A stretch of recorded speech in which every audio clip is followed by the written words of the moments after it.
Okie dokie. Welcome to the 1524 final exam review. Sort of. This is going to be a lot of coverage of chapter 12 and 5 questions, some important questions from chapters 12 and 5. Those are the last two chapters that don't have their own tests for them. So like half of the final, I believe, is those chapters, while the other half is just, anything from any previous chapter. So 1, 2, 3, 4, 9, and 10. So we're going to do a lot of chapters 12 and 5 today. To keep studying for the final, go back and watch the other test review videos that I've made. And yeah, all right. We're going to get right into it. Let me make sure my cameras are in the right place here. Let's shrink this. Okay. Make this big. There we go. All right, let's get into it. Start with number 1. This comes from chapter 12. This says compute the following values for the given function. So we have we have g of u, v, and w. So this function of 3 variables, and they're asking us to find g of 3, 1, 2 and 2, 1, 3. All this means is 3 is getting plugged in for u, 1 is getting plugged in for v, and 2 is getting plugged in for w. So usually we're used to functions of just one variable, but now chapter 12 gets into functions of multiple variables. So we just plug in 3 for u, 1 for v, 2 for w, and same idea for the other one. So I'm just going to demonstrate the first one. I'm not going to do the second one. You get the idea. So we have 3e to the v times w, so 1 times 2, so that's 2. We have plus v, which is 1, e to the u times w, so 3 times 2, that's 6, plus w, which is 2, keep the e, u times v is 3 times 1, so 3, and then you can do the calculations on the bottom. 3 squared is 9, plus 1 squared is 10, plus 2 squared plus another 4, so over 14. You can type it in just like this, and that is totally cool. I believe you'll get the same answer, honestly, for this and for that one. So that's why we don't need to do the second one. Let's keep going. Number 2, find the domain of the function. Typically with domain and range, we always think about like domain just being the x values. The x values that work when plugged into the function. The x values for which when you plug them in, you don't get an undefined value, you get a defined function value. Now the difference is with multivariable functions, you now don't just have x as your input, you have multiple variables as your input. Sometimes it's x, y, sometimes it's x, y, z. In this case, it's u and v. So it's really just, domain is just the set of inputs to the function, u and v in this case, for which the function will output defined values. Okay, so think about what could cause restrictions in this case. We have a square root, and we need to make sure that the values underneath the square root are non-negative. We can have 0 under the square root, that's fine. We can have positive values under the square root, that's fine. We just cannot have negatives. So what we do is just set everything here greater than or equal to 0. Because again, it can be greater than 0, it can be positive, it can be equal to 0, that's fine, but it can't be negative. So anytime you have a square root and you're dealing with domain, just set everything on the inside greater than or equal to 0. Unless that square root is in a denominator, then you would just set it greater than 0 because it wouldn't be able to be equal to 0 if it's in a denominator. In this case, we just set this up, and then we can add the u squared and v squared to the other side. So we can say 9 is greater than or equal to u squared plus v squared, and then we can mix it around. We can flip-flop it here and just say u squared plus v squared is less than or equal to 9. So we just swap sides and flip the sign here. So we get u squared, v squared less than or equal to 9. And that's it. That is the restriction on the domain. So as long as ordered pairs u and v satisfy this, they can be plugged into this function and give us defined function values. If a u and v pair doesn't satisfy this, then it's going to give us a negative under the square root whenever plugged in, and that's a problem. That's why this is our domain. Number 3. Find the first partial derivatives of the function. Finding partial derivatives is very important for the final. No doubt you will have to know how to do this because it plays into the second derivative test, checking for maxes and mins, saddle points, that kind of stuff. So make sure you know how to find partial derivatives. Starting with the partial derivative with respect to x, we look for the x term. We have an x cubed, but it's in the denominator. So because it's in the denominator, we're going to rewrite this as x to the negative 3. We're bringing it out as x to the negative 3. So now we can take the derivative of just the x term, and we get negative 3x to the negative 4.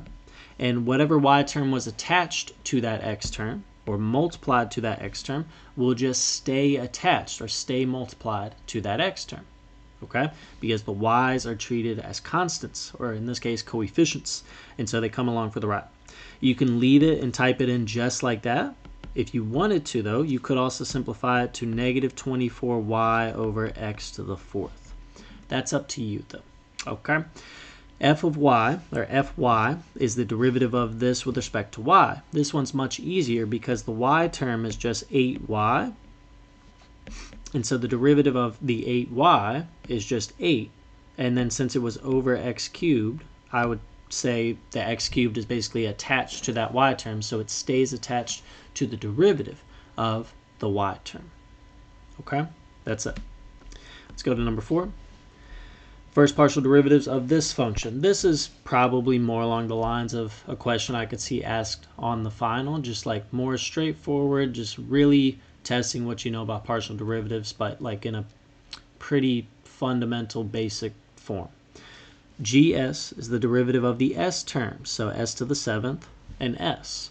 S to the 7th goes to 7s to the 6th, and then the t that was attached stays attached to the derivative of the s term.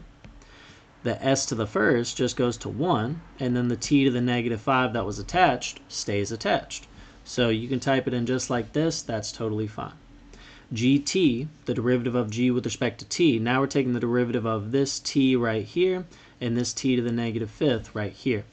T goes to 1, but then the s to the 7th that was attached stays attached to that derivative. Excuse me. And then the t to the negative 5 goes to negative 5t to the negative 6. And then the s stays attached to that. You can type it in just like this. Okay? All right. I just want to make sure my view is all good. All right, cool. Sorry, I'm just paranoid that it wasn't looking presentable. Okay, we should be good.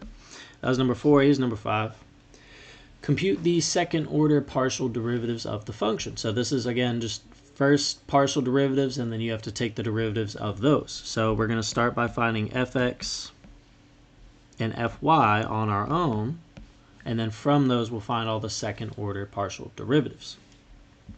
Fx, the derivative of the x terms, x cubed, 5x squared, and that's it, would give us 3x squared plus 10x, and then next to the 5x squared was y squared, so y squared stays attached or multiplied to the 10x. The y cubed on the end doesn't have an x with it, and so when you take a derivative with respect to x, the y is treated as a constant. The derivative of a constant is 0. Fy, the derivative of this original function with respect to y, we have a y squared and we have a minus y cubed. The first term, x cubed, does not have a y, so it goes to 0. The second term, we have a y squared, that goes to 2y, and so the 5x squared that was in front of it stays in front of that 2y. Minus y cubed goes to minus 3y squared. And that's it. You can leave it just like that. Fxx, the derivative of f with respect to x, or sorry, the derivative of fx with respect to x.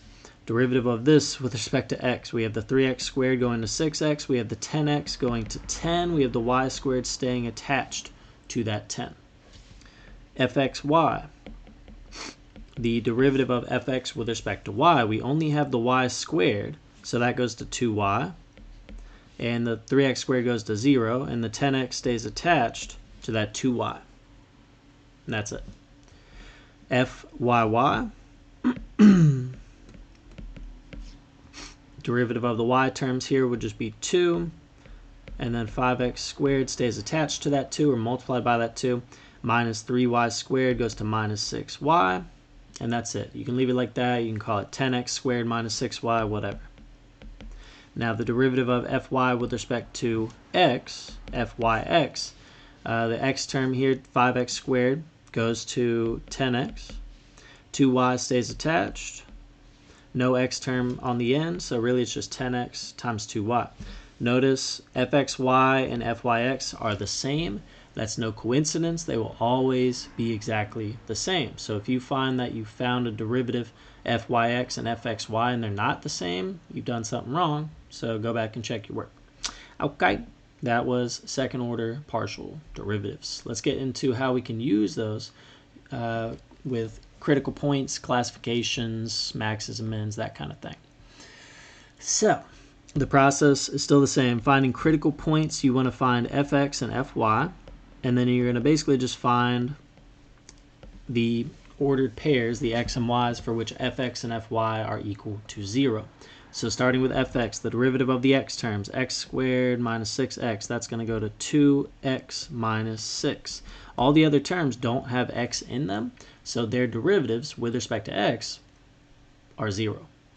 Fy, the derivative of the y terms, minus y squared plus 2y would just be minus 2y plus 2. Again, the other terms, x squared minus 6x plus 4, they don't have y in them, so when you're taking a derivative with respect to y, those terms go to 0.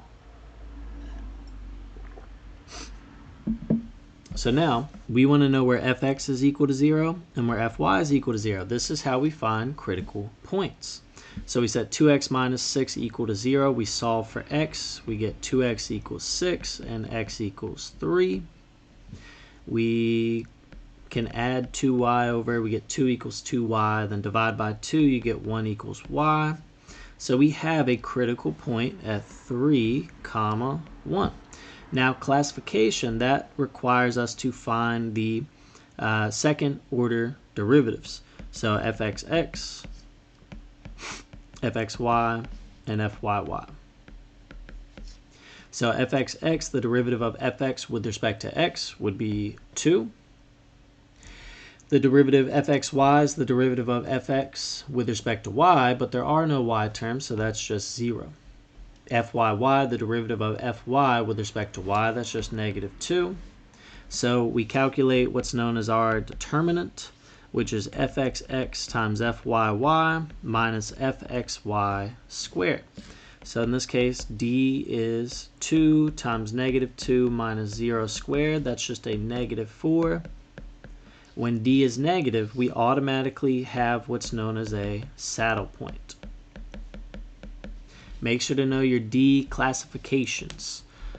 First of all, d is calculated by doing this with the second order partial derivatives. The classifications for the, based on the d values here are, if d is positive, you have two options. It could be a max, it could be a min. If fxx is negative, you have a max. If d is positive and fxx is positive, you have a min.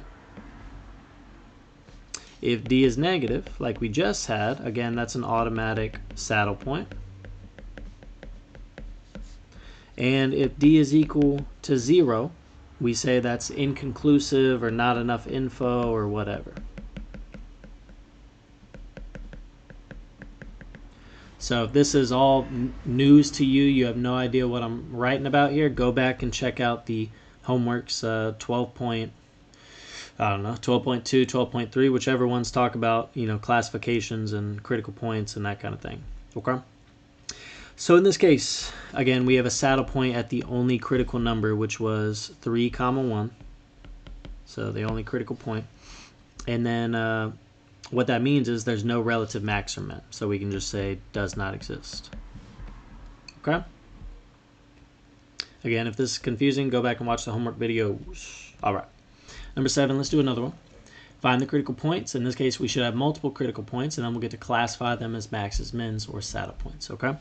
First step, find fx, the derivative with respect to x. So we get 3x squared minus 2y, and that's it. So the 2x goes to 2, the y stays attached. Fy, the derivative with respect to y, the x cubed goes away, the minus 2x stays attached to a 1, so just minus 2x, and then y squared goes to 2y. We set these equal to 0, and we do our best to solve. So it's kind of tricky here. You might not know what to do at first. But if you notice, you can solve both of these for 2y. And so you can get 3x squared equals 2y. And this one, you can also add the 2x term. So you can get 2y equals 2x. Well, if you have 2y equals this and 2y equals that, you can set 3x squared equal to that 2x. That's one way of doing it. I guess we could have left this, we could have left this as minus 2y right here and then just had this as a substitution. That would have been maybe more direct. So let me say you could just have left fx and then just solve for 2y over here.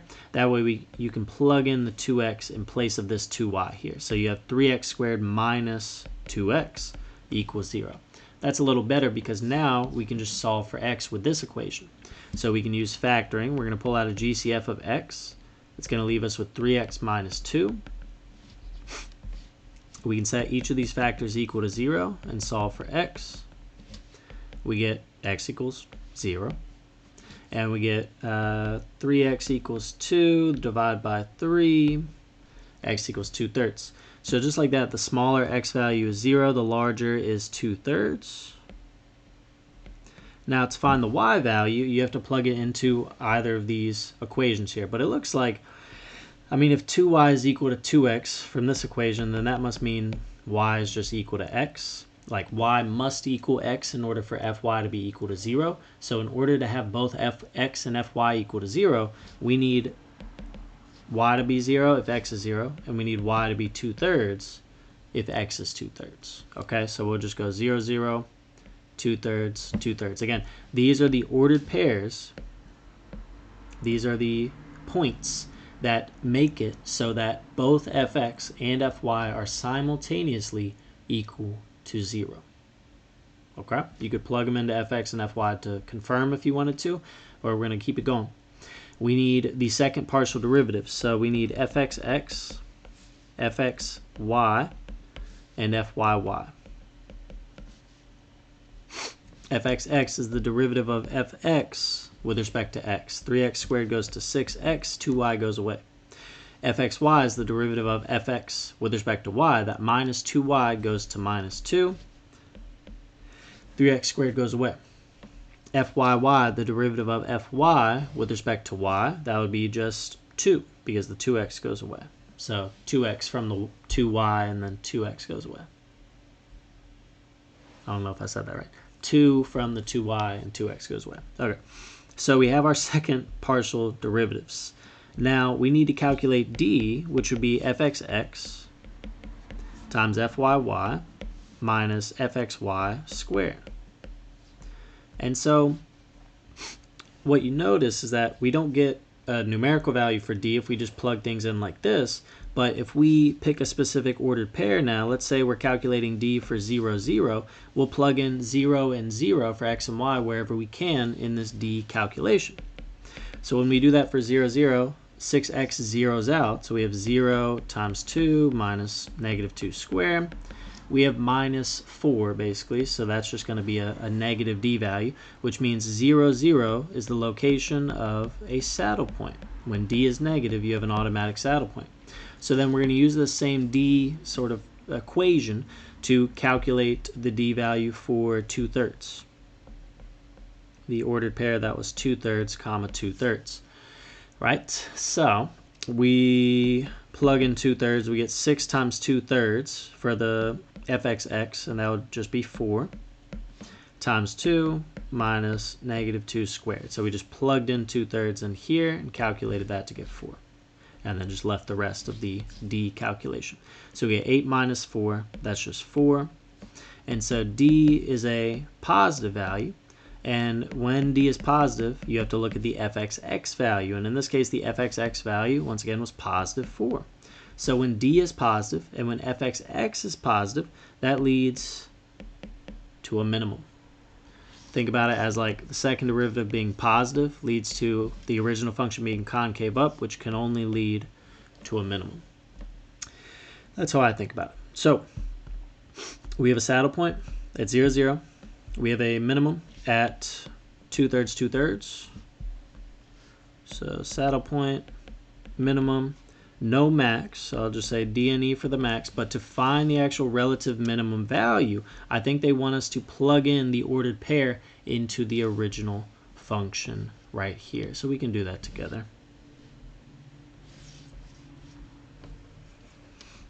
So we have 2/3, that's 2 to the third, and minus 2 times 2/3 times 2/3,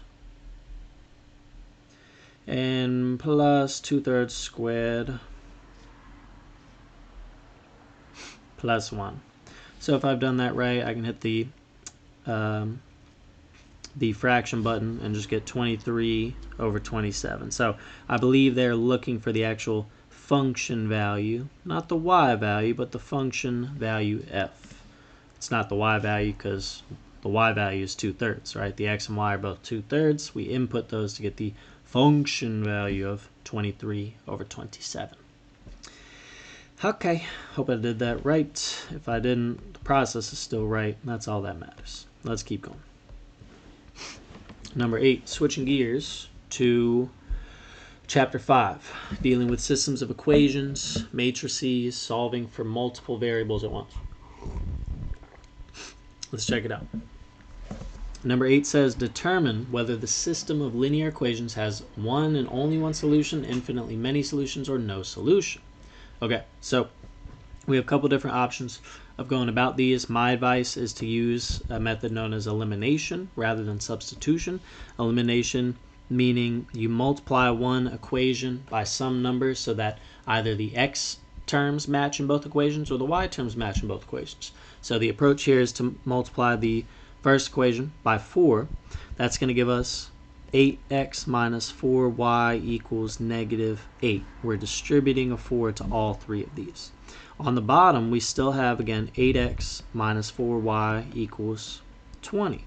So then if you use the elimination method, you subtract one equation from another equation. 8x minus 8x gives us 0x. -4y minus -4y would give us 0y. But then -8 minus 20 is -28. Is it possible to have 0x's and 0y's equaling -28? In other words, is it possible for 0 to equal -28? No. Since 0 cannot equal -28, that means there's no solution.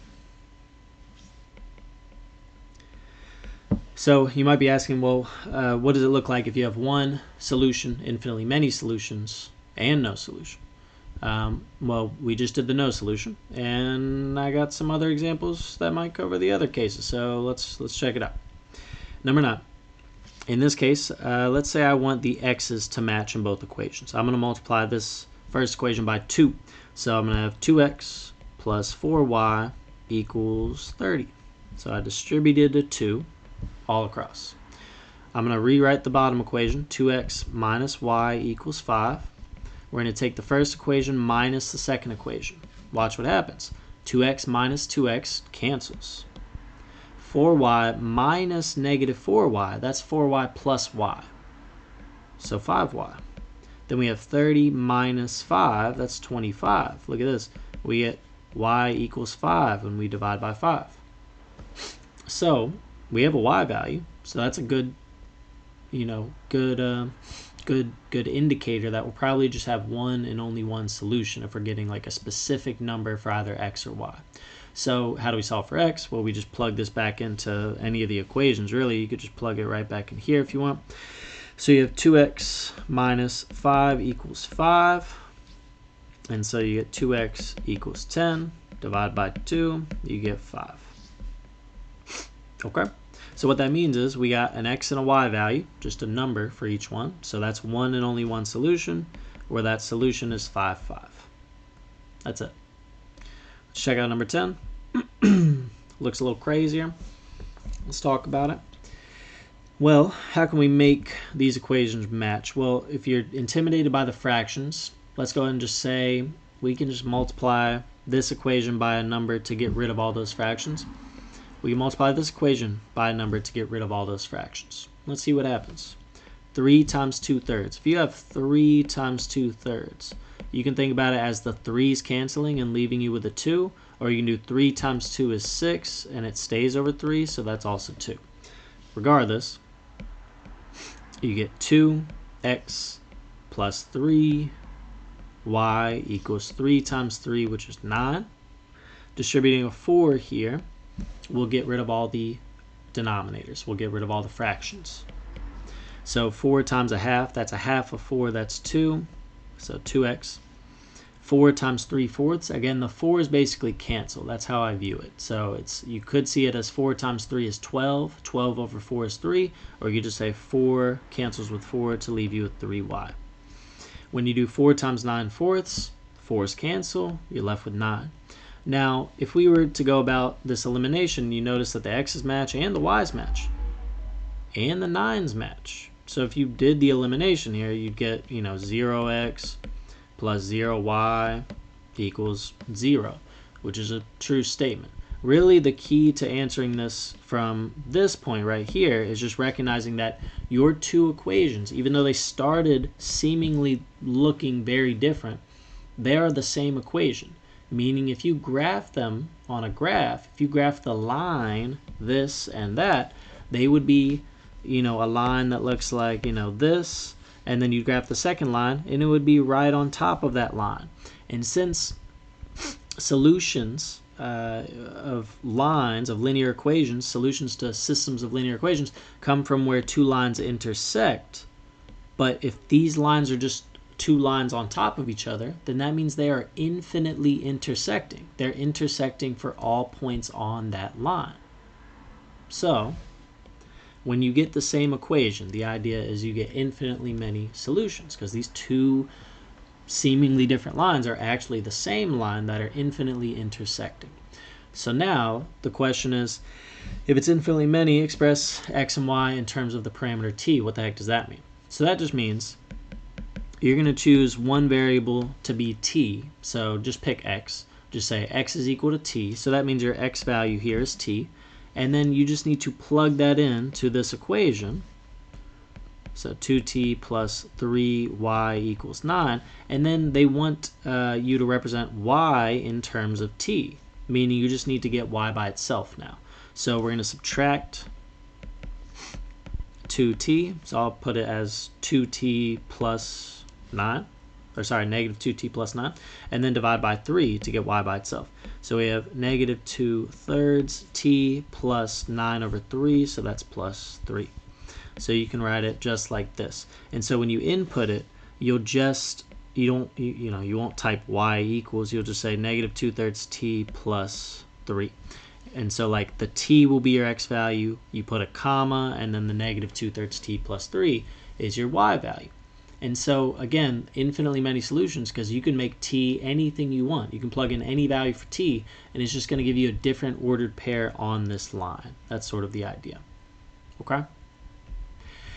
All right, so that was those. We got a few more here.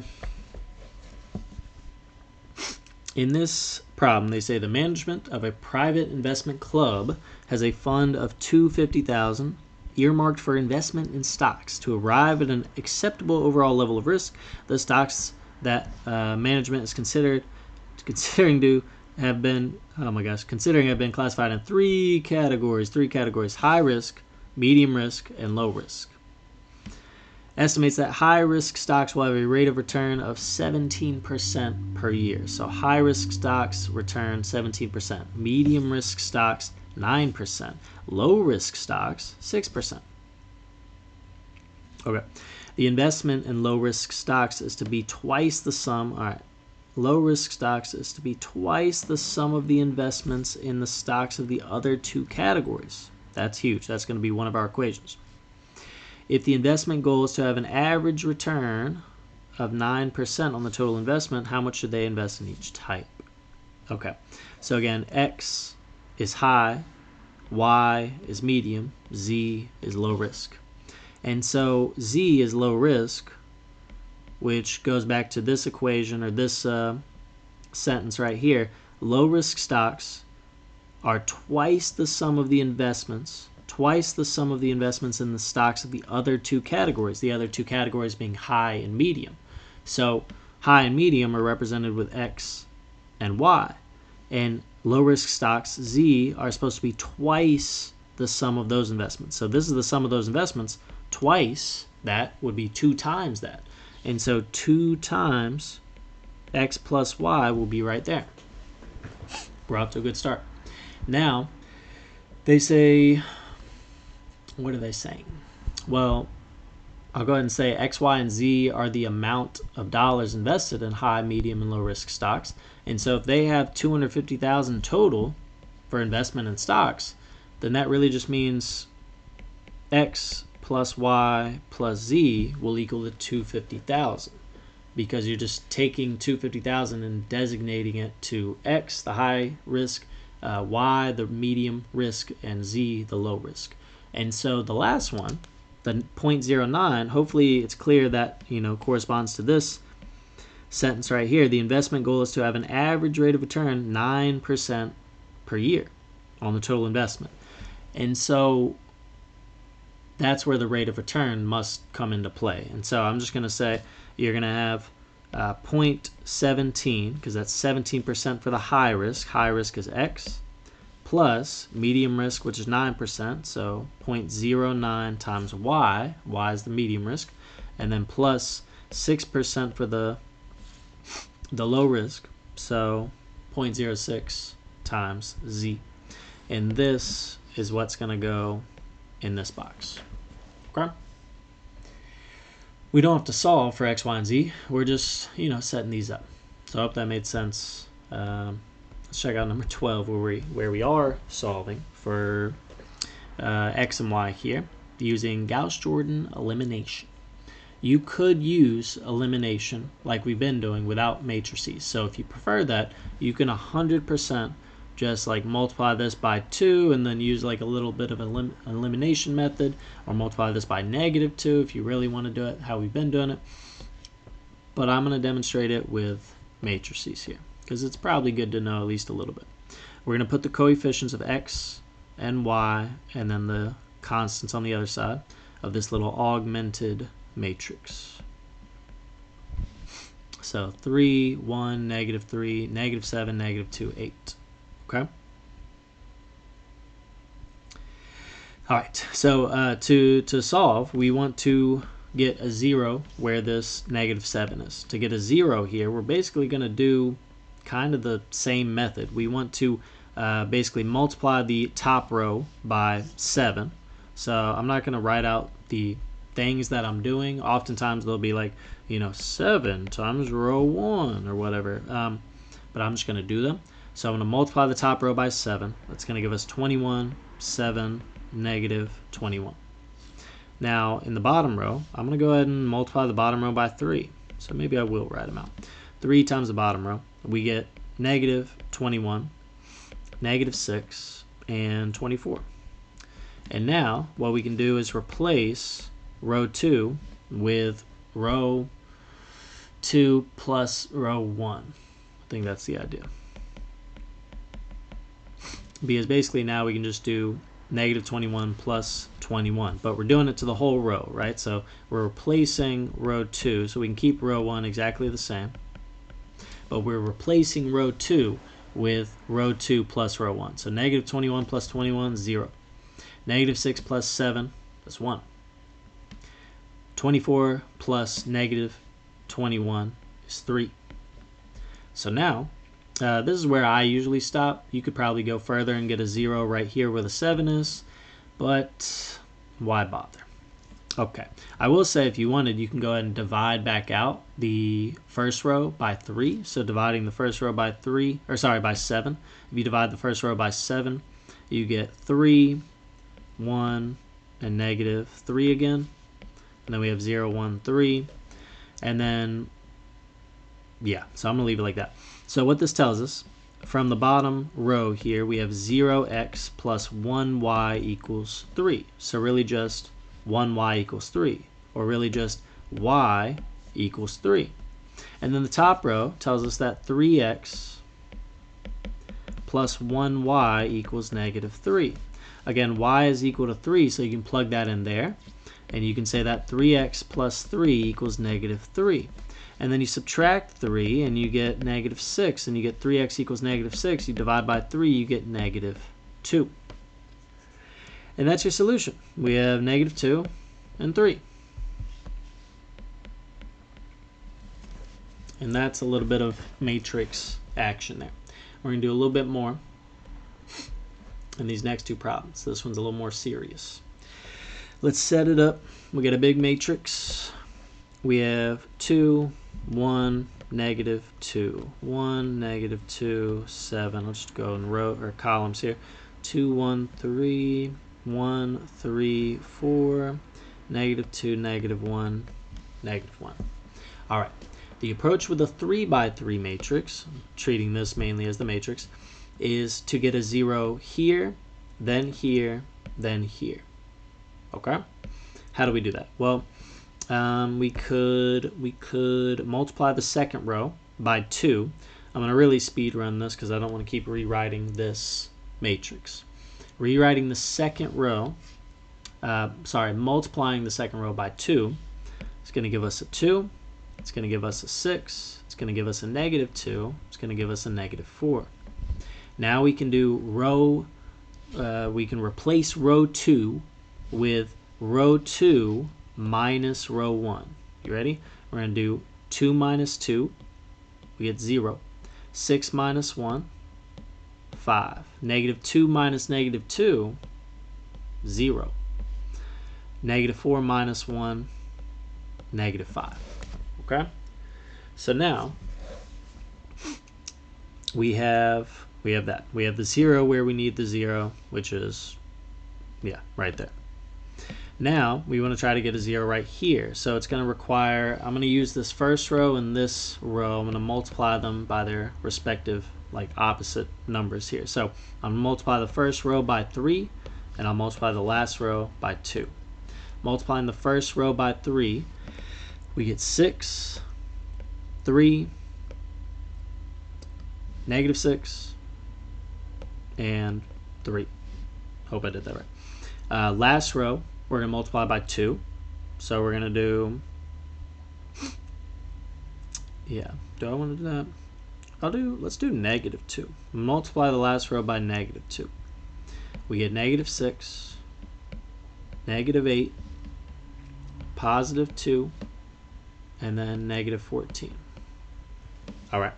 Now we can take row 3 plus row 1. Row 3 plus row 1. So we're going to replace row 3 with row 3 plus row 1. Negative 6 plus 6, 0. Negative 8 plus 3, negative 5.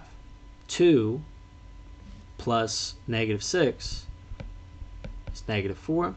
Negative 14 plus 3, negative 11. All right. Hope this is right so far. All right. So now, I would love a 0 right where this negative 5 is. That should be pretty easy, I think. We can just do row 3 plus row 2. So 0 plus 0, 0. Negative 5 plus 5, 0. Negative 4 plus 0, negative 4. Negative 11 plus negative 5, negative 16. Okay. So now we're on a nice home stretch here. Let's do some dividing, and then we'll basically have all our solutions here. I'm dividing the last row by negative 4. I'm going to get 1, and I'm going to get positive 4. I'm going to divide the second row by 5. I'm going to get 1, and I'm going to get negative 1. And I'm going to divide the first row back by 3. So dividing by 3, I get 2, 1, negative 2, and 1. Now, last row tells me that 0x plus 0y plus 1z is equal to 4. Second row tells me that 0x plus 1y plus 0z is equal to negative 1. I have my y and my z just like that.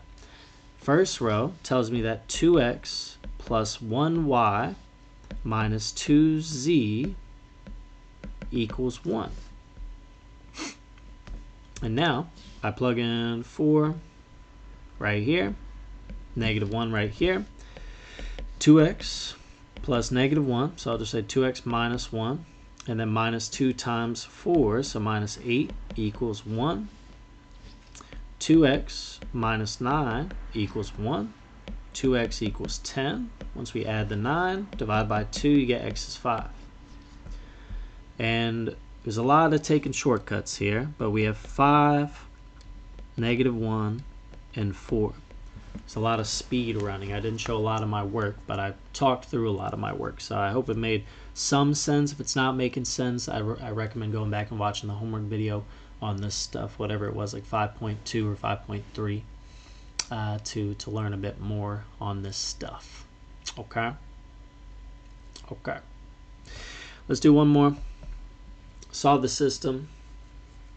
If there's no solution, say no solution. If there are infinitely many, express your answer in terms of a parameter t. All right. Number 14. So we're going to use a matrix again, augmented matrix, but now there's only x's and y's. Notice there's no z column. So just 1, 2, 1, 2, negative 3, negative 4, 1, negative 12, negative 11.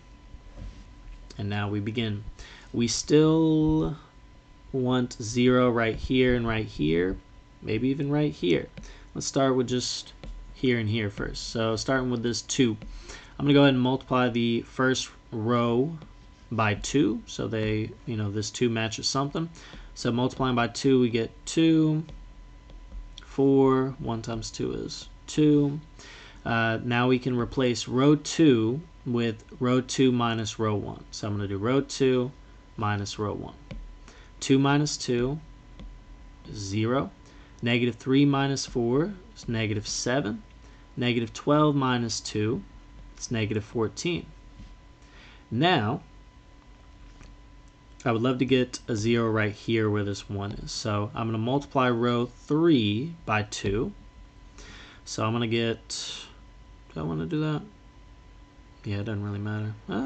Maybe it does. I'm going to divide row 1 back out by 2 again. So instead of 2, 4, 2, I'm going to get 1, 2, 1.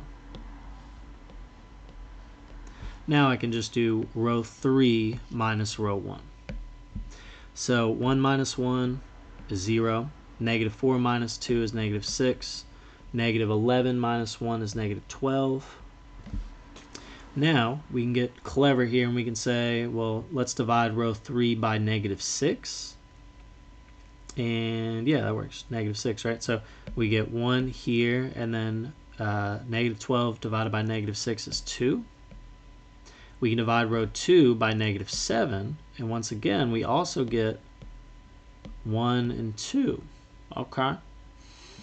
So what does this tell us? Well, this tells us if we're solving for x and y here, 0x plus 1y equals 2, 0x plus 1y equals 2. So it sounds like we know that y is equal to 2. First equation tells us, or first row tells us that 1x plus 2y equals 1. So if we plug in 2 in there, we get x plus 2 times 2, so x plus 4 equals 1. And I guess we just get x equals negative 3. And, I mean, if I've done that right, I guess it's just negative 3 comma 2. And that's pretty much it. That's the solution. So it must have been the case that the second two equations were basically identical in the end, the second and third equation, that is. So these two right here. Yeah, I don't really know how they ended up being the same, but I guess they did somehow or another. And since at least like one equation equaled the other equation, I guess it just gave us that. Yeah, I'm like paranoid there shouldn't be. I'm paranoid there's like infinitely many options here, but if this is all we're getting, then I think we're okay. Yeah, I think we only would have gotten infinitely many if all three equations matched, and I don't think that was the case. So I think as long as you have just like two of the three matching, then that leads to a single solution. If all three matched, you would have infinitely many. If you had three totally different equations, that would lead to no solution. Yeah. Okay. That about does it. This was a good little summary on chapters 12 and 5. That should make up about 50%, 10 questions, I believe, of the final. And the rest of the final is just, it's fair game to have anything from any other section.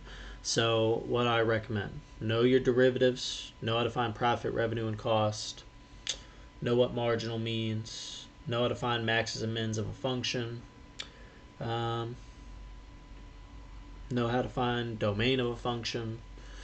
Yeah, just go back and practice the previous test reviews, previous chapter review quizzes, and I think you'll be A-okay. All right. As always, if you have questions, email me at Carter, D-E-E-E, math at gmail.com.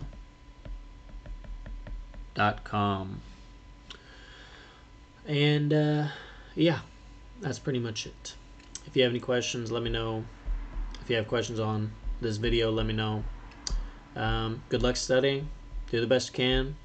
Don't stress yourself out. Just do the chapter review quizzes and look at the other review videos, and you'll be A-okay. All right? All right. I'm just going to do a quick scroll through the problems we worked through today, and then I'll end the video.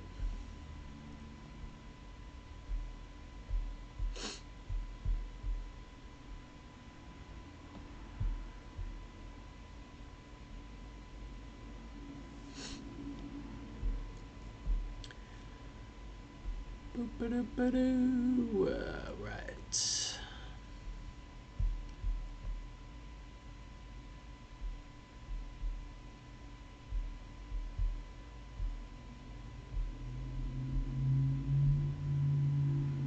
All right. That about does it. Thanks so much for watching. Buy the Genius Pack. Tell your friends. See you next time. Bye-bye.